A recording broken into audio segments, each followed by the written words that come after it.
Hey, welcome to Business Acumen, our next show. I'm excited to be here with Joe Mans, and I am Roy Browning. And today we're going to talk about the difference, really, which is better, Instagram or Facebook. Now, we know that they're the same company, but in terms of a tactic, which is better in 2018? Joe, what do you think?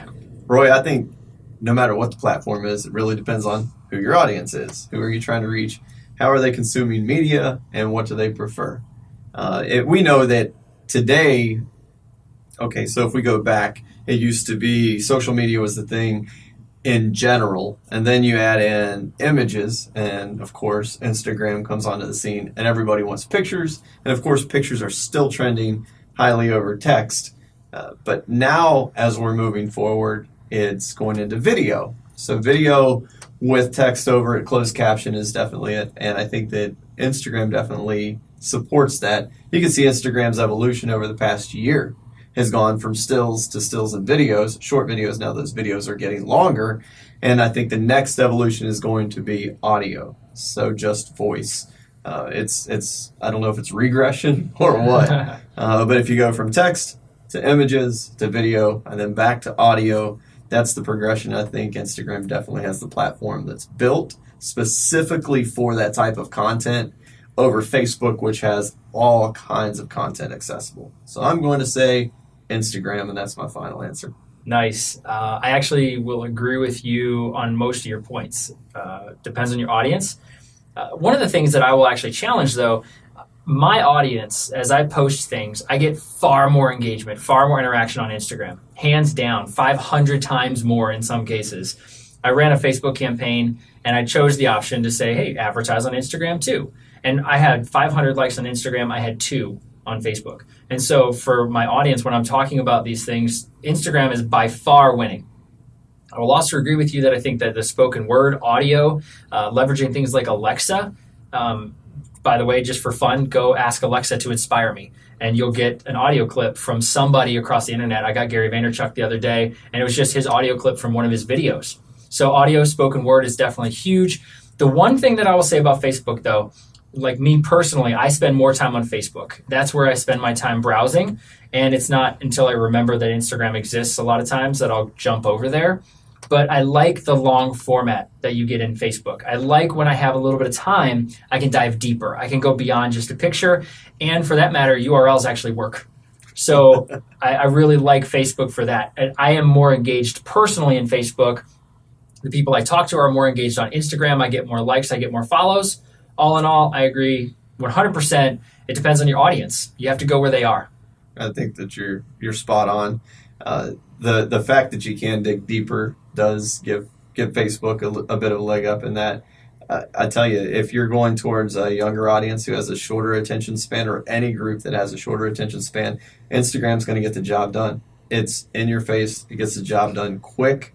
If you're looking for something that's going to take you deeper into it, like you said, longer format, maybe even the video format needs to be longer. You can't get it done in 15, 30 seconds, then Facebook's going to definitely be the place to host it. I think that it just really boils down to what is your objective, who is your audience, how do they consume their media, and then you choose the proper platform. It may not be Facebook, it may not be Instagram either. But I tell you, my kids got shirts that say I'm an Instagram kid. There definitely is a hardcore following for the preferred platform, regardless which platform that is.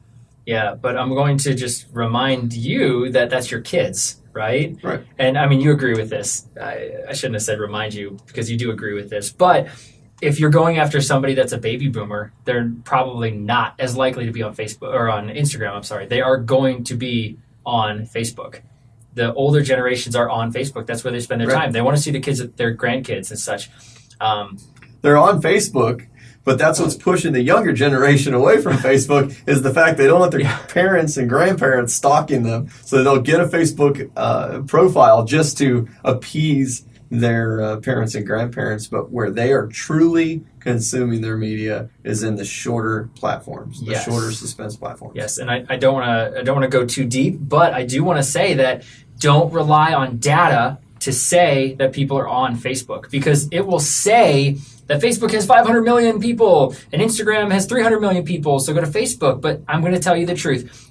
like you said, people will create a Facebook profile and they won't post anything there. Right. So do the data on your own.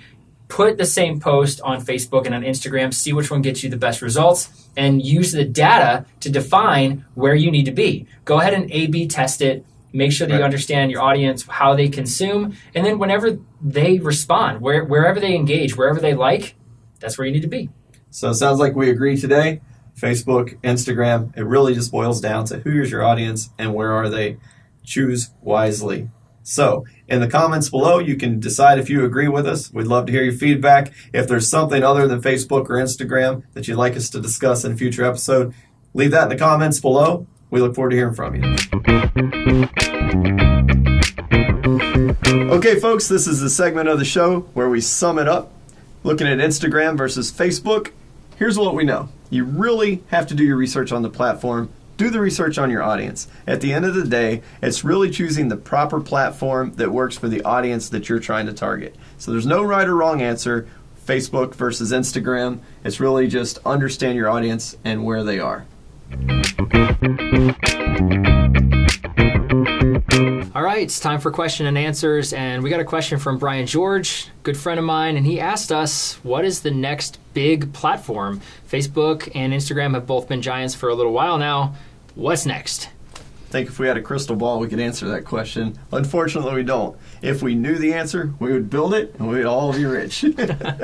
So I think the next big platform is really going to be based around voice. I mean, we know Alexa, Google, and some other competitors out there are using voice to really compete in this space. But having those answers on demand right now, when you ask Alexa, maybe, what's the preference for toilet paper, and she comes back with a paid preference, maybe Charmin is the answer because she was paid to answer the question that way.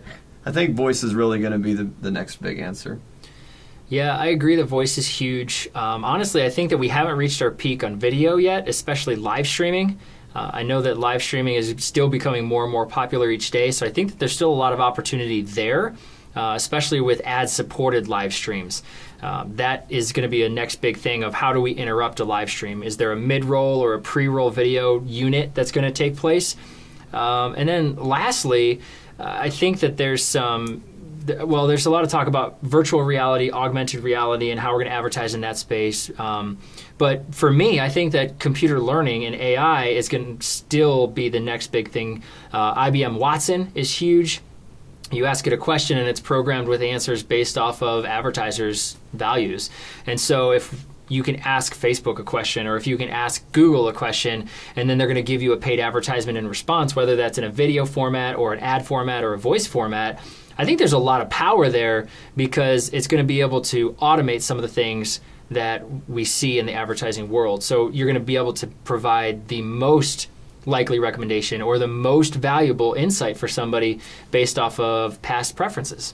I think we're also going to see some movement in the video chat space, where when you're tapping into Wi-Fi networks, that there's going to be ads served on the videos when you do live video chats with somebody, or even just the apps that serve live video chat, whether it's the Facebook Messenger app or even the FaceTiming for that matter. In exchange for the data that's used to transmit that video signal, you might see ads in that place, so you can get that service for free. Yeah, that actually reminds me of Wi-Fi hotspots a lot now are actually playing ads in order to be able to connect. Exactly. So that's something that's been around for a little while. I think it's kind of one of those things like a QR code.